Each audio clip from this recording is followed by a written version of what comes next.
Wow, guys, Kristen Welker lied to JD Vance this entire interview and he made her regret it. You can always tell when the truth scares the establishment because that's when they call it retribution. Let's get right into this video. Press. Thank you. Welcome to my home. It's good to have you. Thank you. It's wonderful to be here, and we really appreciate the time Of with course. you. We have a lot of topics to get to, but I do want to start with some breaking news. We've learned that the FBI is searching the home of former Ambassador John Bolton, his office as well. Sure. Can you tell me, why is the FBI raiding Ambassador Bolton's home and office, and did the White House get a heads up? Well, so we're in the very early stages of an ongoing investigation into John Bolton. I will say we're going to let that investigation proceed. What I can tell you is that unlike the Biden DOJ and the Biden FBI, our law enforcement agencies are going to be driven by law and not by politics. And so if we think that Ambassador Bolton has committed a crime, of course, eventually prosecutions will come. But as you know, Kristen, this is all part of gathering evidence, trying to understand something that we're worried about. And of course, I'll let the FBI comment on the next stage of the investigation. Imagine that, guys, just based on the law, not political revenge. That's called normal, but it sounds revolutionary after these past 4 years. Let's keep going, guys. We gotta keep going. What's at the root of this? Is this about classified documents? Well, again, I'll let the FBI speak to that. Classified documents are certainly part of it, but I think that there's a broad concern about Ambassador Bolton. They're going to look into it, and like I said, if there's no crime here, we're not going to prosecute it. If there is a crime here, of course, Ambassador Bolton will get his day in court. That's how it should be. But again, our focus here is on, did he break the law? Did he commit crimes against the American people? If so, then he deserves to be prosecuted. As we have this conversation, has Ambassador Bolton been detained, taken into custody, arrested in any form? So this news just broke this morning, and the FBI, I haven't talked to the FBI this morning. I don't know the answer to that question. I assume that he hasn't been detained and won't be detained until there's an actual prosecution, if that actually happens. As you know, Ambassador Bolton is a frequent critic Sure.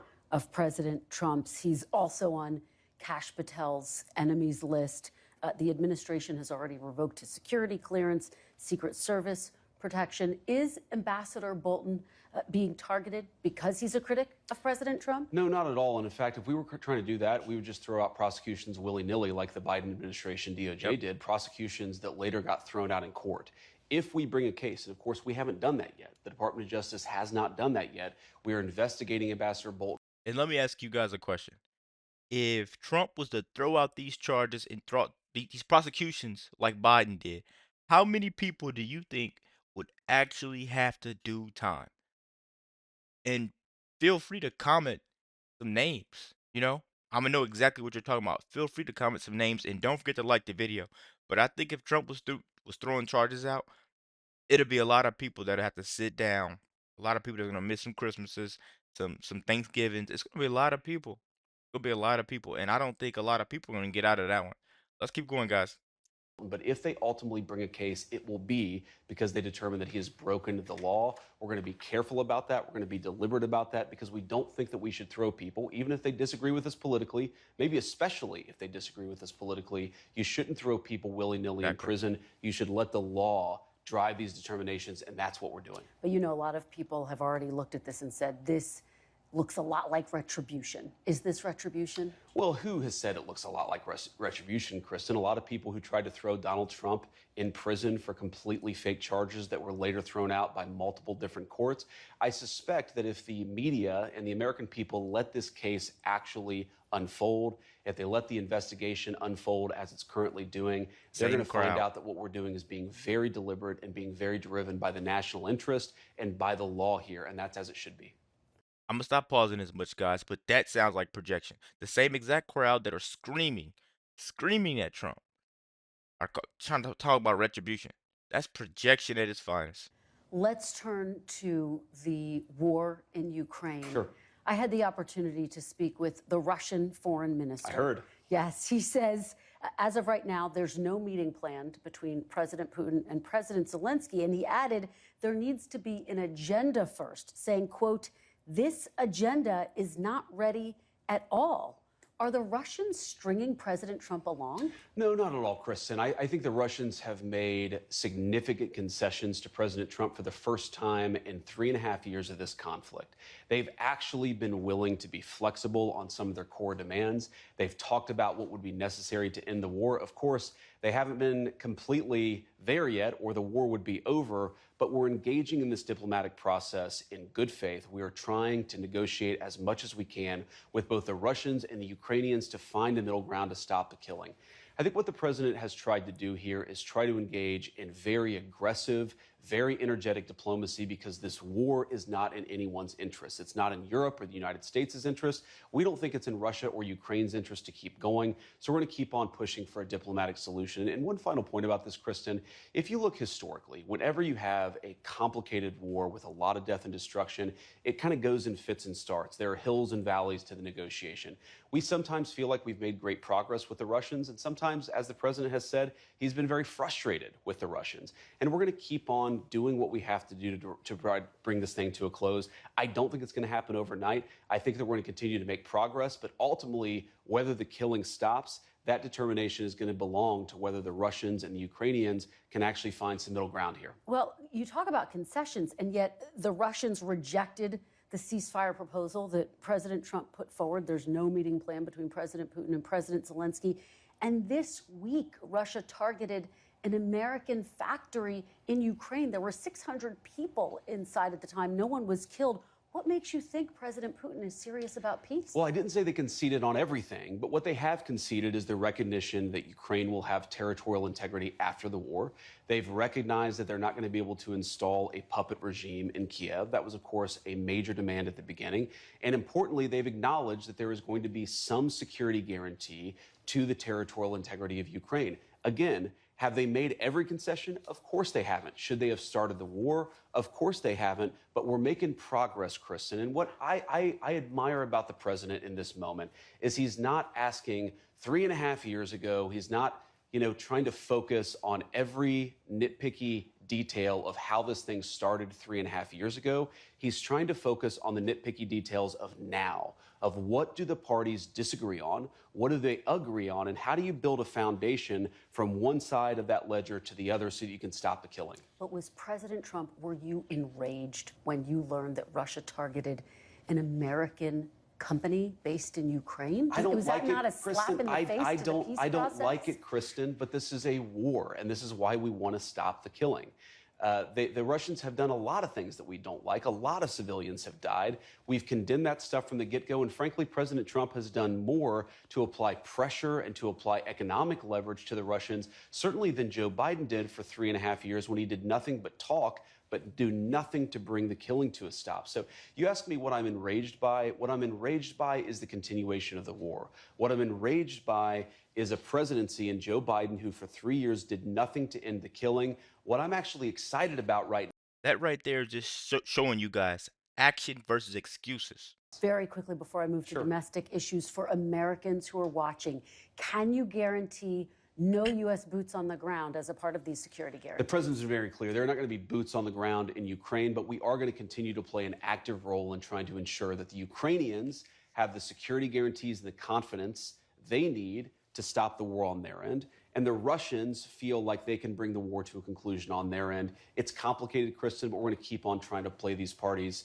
We're going to keep on trying to convince these parties to talk to each other and continue to play the game of diplomacy, because that's the only way to get this thing wrapped up. All right, let's talk about some domestic issues now. This Sure. week you were in Georgia. You were there to talk about and promote the One Big Beautiful Bill. And Yep. it also comes in the same week that Texas Republicans approved 5 new Republican seats. So Sure. they expanded the map for Republicans in their state.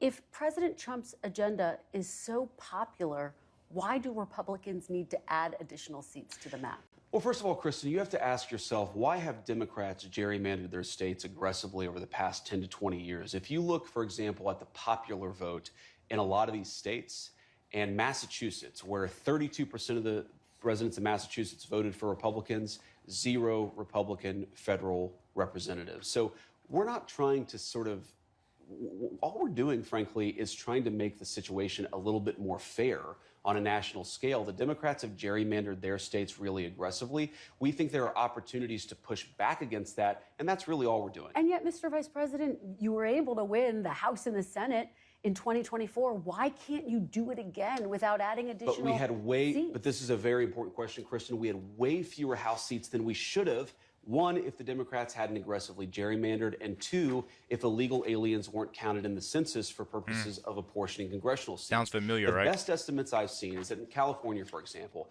has 5 additional congressional seats than it should have because they count illegal aliens for the purpose of apportioning representatives. Meanwhile, Ohio, my home state, lost a representative. We're literally losing representatives for American citizens in order to give congressional representation to illegal aliens. Republicans are trying to balance out the scales a little bit for basic fairness and for the integrity of our democracy, which the president cares about as much as anybody in the country. But of course, people who are here and who are not documented are not eligible to vote. But let They're me not eligible to vote, but they do go in the congressional apportionment. That's why California has so many more seats, is because they count illegal aliens. So even though they don't vote, well, some of them actually do vote, but hopefully most of them don't.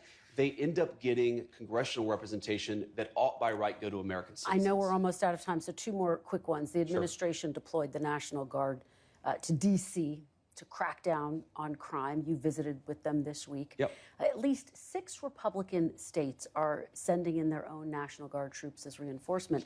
But many of these states have cities that actually have crime rates that are worse than Washington, D.C. So why aren't these states sending National Guard troops into their own states to deal with the crime issue? Well, look, and is that a possibility? Well, look, if the local governors want to make that determination, we'll leave it up to the local governors. But what we have control over is the nation's capital. And if you look, for example, at the murder rate in D.C., it rivals some of the worst cities, the most violent cities anywhere in the world. That's a disgrace for our nation. That's a disgrace for the residents who live in D.C., who just want to take their kids to a park or walk Exactly. down Union Station or take their family out for a bite to eat without being accosted by a vagrant or a violent criminal. Crime has dropped They over should 20%, have that right. though, in the nation's capital. Crime has dropped. That right there, guys. 10 days. Trump fixed in 10 days what the Democrats chose to ignore for decades. That's results, not rhetoric. And everybody's like, he's deploying the National Guard on his own people. They should be go fighting other countries. They always want to find something. They always want to nitpick something. But I'll tell you this right now. They could be you. They could be you. They could be you. They could be you. They could be your neighbor. They could be your cousin, your dog, your brother. Anybody could be over there. Or they could be your state.